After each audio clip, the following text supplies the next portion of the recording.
ధర్నా కార్యక్రమానికి సభ అధ్యక్షత వహిస్తున్నటువంటి వెంకటేశ్వర సాబ్ को ముఖ్య అతిథిగా విచ్చేసినటువంటి డాక్టర్ రాజ్యసభ సభ్యులు ఆల్ ఇండియా ఓబీసీ మోర్చా అధ్యక్షులు గౌరవనీయులు పెద్దలు లక్ష్మణ్ గారికి, మాజీ మంత్రులకు, మాజీ ఎమ్మెల్యేకు, మాజీ ఎంపీలకు, గెలవబోతున్నటువంటి ఎంపీలకు, వేదికపై ఉన్నటువంటి సీనియర్ నాయకులందరికీ నమస్కారం తెలియజేస్తూ, మిత్రులారా, ఈ స్వతంత్ర భారతదేశంలో మొట్టమొదటిసారిగా తెలంగాణ రాష్ట్రంలో 2014 నుండి 2018 వరకు బీఆర్ఎస్ పార్టీ 10 సంవత్సరాలు పరిపాలించినటువంటి చంద్రశేఖర్ రావు గారు ఏదైతే టెలిఫోన్ ట్యాపింగ్ చేస్తూ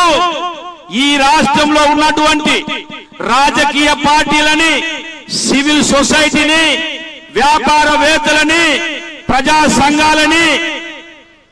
సంఘాలు ఉన్నటువంటి ప్రతిష్టతోని పనిచేస్తున్నటువంటి ప్రతి నాయకులని మోసం చేసినటువంటి చరిత్ర బీఆర్ఎస్ పార్టీ చంద్రశేఖర్ రావు గారిది అయితే, ఈ రాష్ట్ర ముఖ్యమంత్రిగా ఉన్నటువంటి రేవంత్ రెడ్డి గారు ప్రతిపక్షంలో ఉన్నప్పుడు ఊదరగొట్టినటువంటి రేవంత్ రెడ్డి గారు ఆ రోజు ప్రతి క్షణం చంద్రశేఖర్ రావు కేసీఆర్ మీద ప్రతిరోజు మాట్లాడేవాడు. ఈ రోజు ఎప్పుడైతే ఈ రాష్ట్రంలో కాంగ్రెస్ పార్టీ అధికారంలోకి వచ్చిన తర్వాత అటు కాంగ్రెస్ పార్టీ ఇటు బీఆర్ఎస్ పార్టీ రెండు కలిసి కూడా ఒక్కటిగానే మారిపోయినటువంటి ఈ సందర్భాన్ని ప్రజలు గుర్తించుకుంటున్నారు. కాబట్టి మిత్రులారా, భారతీయ జనతా పార్టీ ఏదైతే ముఖ్య అతిథి లక్ష్మణ్ గారు ఇందాక మనందరికి చెప్పారో అది 100కి 100 సత్యం. కాబట్టి భారతీయ జనతా పార్టీ తరపు నుండి ఈ రాష్ట్ర ముఖ్యమంత్రి గారిని మనమందరం ప్రశ్నించాలి. ఇక్కడి ప్రజలు ఈ రోజు ఒక్కొక్కరు ఎండిపోతున్నారు. రైతులు, గోదావరి పరివాహక ప్రాంతంలో ఉన్నటువంటి ఆదివాసులు రైతులు కావచ్చు, దళిత రైతులు కావచ్చు, సన్నకారు రైతులు కావచ్చు, చిన్నకారు రైతులు కావచ్చు, ఈ ప్రతి ప్రజలు, ఈ రాష్ట్రం ఉన్నటువంటి ప్రజలు ఇబ్బంది పడుతుంటే ఇవాళ రాష్ట్రం యొక్క ఆవిర్భావన పేరు మీద 2వ తారీఖు ఏదైతే ఈ రాష్ట్రానికి ఉన్నటువంటి ఒక గీతం గురించి, ఈ రాష్ట్రం యొక్క చిహ్నం గురించి, ఈ రాష్ట్రం యొక్క భవిష్యత్తులో ఏదో ఉద్ధరించినట్టుగా ప్రజలని కనిపించేస్తూ ఈ యొక్క ఇంత పెద్ద ఫోన్ ట్యాపింగ్ అయినటువంటి వ్యవస్థని పక్కన పెట్టే ప్రయత్నం చేస్తున్నారు.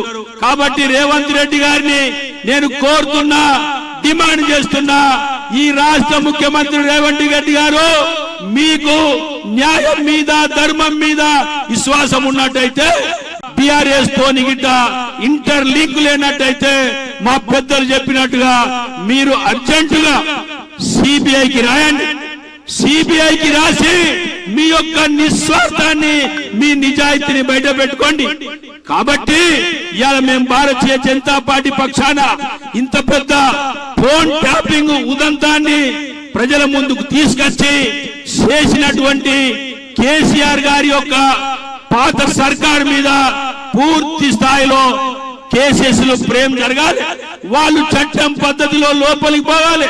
కొంతవరకు భారతీయ జనతా పార్టీ పక్షాన మేము గ్రామాన ప్రతి నియోజకవర్గాల వారిగా భారతీయ జనతా పార్టీ పిలుపు మేరకు మేము ప్రజల నుండి పోరాటం తీసుకొచ్చి ఈ యొక్క ముఖ్యమంత్రి ప్రజల దోషిగా పెట్టి 100% వాస్తవాలని బయటికి తీసుకురావడంత వరకు మేము కొట్లాడతామని తెలియజేస్తూ, జై శ్రీరామ్, జై శ్రీరామ్, భారత్ మాతాకి, భారత్ మాతాకి.